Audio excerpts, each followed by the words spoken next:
Dan Malaysia terpaksa mengetepikan 4 orang pemain ketika ini yang tidak dapat bersama-sama dengan skuad 20 pemain. Tetapi siapa pun yang berada dalam senarai terakhir ini, tugas dan tanggungjawab mereka adalah straightforward, simple. Misi untuk merampas kembali pingat emas yang sudah lama kita tidak miliki. Namun begitu, dalam kedudukan pemain Thailand, namanya pun tak kelihatan kat sini. Thailand juga telah pernah dapat melihat satu kedudukan yang kosong. Gustafsson berada di bahagian tengah. Kontrol yang baik untuk pasukan Thailand. Percubaan rendah yang dilakukan oleh Ekanit Panya memberikan sepakan penjuru yang pertama kepada pasukan Thailand dan juga perlawanan ini. Ya, begitu juga bertahan yang baik yang ditunjukkan oleh pemain negara, iaitu pemain nombor 19 kita. Karena bola terkena tangannya dan Malaysia di situ. Peluang yang pertama, peluang terbaik yang dimiliki oleh Lokman Hakim. Tetapi dia gagal untuk menewaskan Kawin. Dalam kita sedang melihat gerak perlahan, tiba-tiba saja bola itu masuk ke dalam kawasan penalti. Ya, Jia itu satu hantaran yang baik, mencuri daripada kelekaan pemain-pemain Thailand, menstabilkan kedudukan bola dan memberi sedikit ruang kepada pasukan negara ataupun memberi sedikit penglihatan yang lebih jelas untuk membuat hantaran. Thailand, mujur ada sentuhan dapat dilakukan oleh Azrin. Cantik kontrol yang dilakukan di situ. Gol yang mudah dapat dihasilkan oleh Patrick Gustafsson. Kalau kita lihat di sini, pemain-pemain negara tidak memberi satu sentuhan ataupun membuat tekanan yang begitu cukup kepada beliau. Terlalu mudah sangat gol ini masuk dan juga membolosi pintu gol Malaysia. Paul King.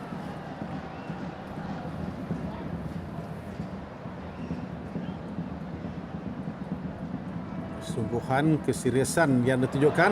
Okey, peluang dimiliki di sini. Rembatan baik. Nick Akif bertindak pantas. Kesilapan daripada Warachit. Half time talk amat penting dari Brad Maloney.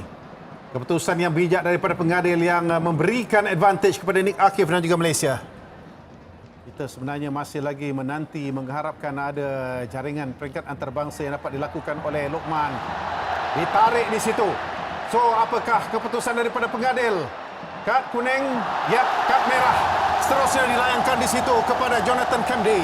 Kita lihat pada kedudukan ini, satu terupas yang baik dan jelas sekali dia bermain rugby di situ untuk menjatuhkan Muhammad Syahir Bashar. Jadi ini adalah satu peluang yang perlu digunakan oleh anak-anak buah Brad Maloney di padang yang ketinggalan. Nick Akif sudah ada larian di seberang sana tapi bola itu tidak sampai kepada Safwan Mazlan.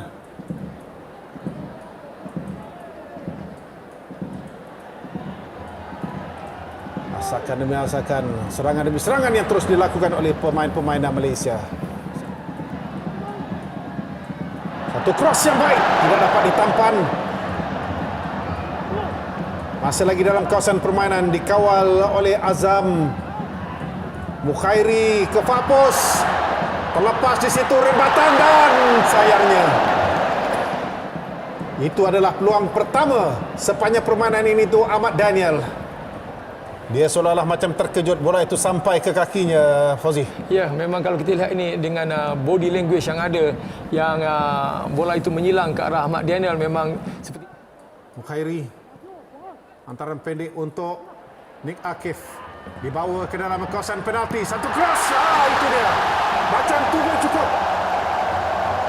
Apa lagi yang nak dimahukan? Mudah ataupun melepaskan hantaran mudah sehingga mendapat jelas hantaran yang boleh mendatangkan hasil sebegini rupa. Dan kita harapkan ia berterusan sehingga tamat perlawanan pada malam ini. Cara macam itu cukup, Daji.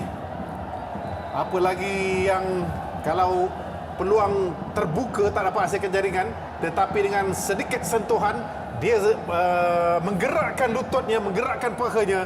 Itu dah kecederaan yang dialami oleh pemain negara yang terus mendapat perhatian ketika ini. Baik gerakan yang dilakukan oleh Lokman, tolakkan ke sebelah kiri. Terlalu ditaklukkan oleh Safwan Mazlan. Effort yang cemerlang dilakukan oleh Luqman Hakim daripada tim ini sendiri.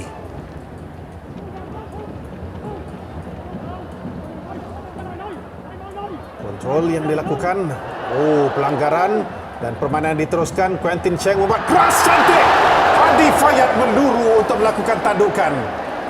Ya, satu crossing yang baik oleh Quentin Cheng dan juga satu sentuhan terakhir iaitu tandukan oleh Hadi Fayad juga baik dengan ketinggian yang dimiliki oleh beliau, satu aset yang berharga untuk beliau teruskan dengan lebih cemerlang dan ianya hanya sedikit melepasi dan tidak menepati sasaran. Melewati pintu gol kawin dan juga jaringan kemenangan untuk 3 mata yang pertama dalam perlawanan pertama mereka di SEA Games kali ini.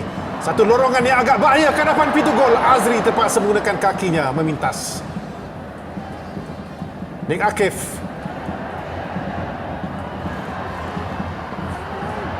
Syafiq dalam kawasan penalti. Cantik gerejakan dilakukan oleh Syafiq. Cuba untuk membuka peluang kepada Hadi Fayad yang sudah pun dikawal oleh 2 orang pemain di situ. Ya, Ji, memang tidak dinafikan kalau kita lihat di sini dengan serangan balas yang baik yang mungkin mendatangkan sesuatu keputusan yang positif untuk pasukan negara dengan menggunakan kelincahan Zikri ya. Persorangan dalam kawasan penalti tadi. Nick Akif menghantar semula kepada Mukhairi Ajmal. Berlaku salah faham. Peluang yang baik di sini dimiliki oleh Syafiq. Seorang tangan ke tengah. Peluang di sini untuk Malaysia. Dan itu dia. Bola masuk. Malaysia mendahului. Jaringan yang dapat dihasilkan. Tindakan yang bijak daripada Asfar. Sebab dia tahu konsentrasi dan juga semangat tinggi yang terus ditunjukkan oleh pemain-pemain negara. Kita lihat satu hantaran ini sebenarnya percubaan pertama dilakukan oleh Hadi Fayad. Bola itu boleh diselamatkan tetapi terkena semula kepada pemain pertahanan iaitu Tirasak. Dan kredit diberikan kepada Muhammad Nur Azwa Fikri Azhar yang membawa Malaysia melalui Thailand dengan 2-1 ketika ini. Ya, Ji, dengan berkat kesabaran dan berkat semangat dan tidak putus asa pasukan negara akhirnya berjaya membuahkan hasil di minit-minit terakhir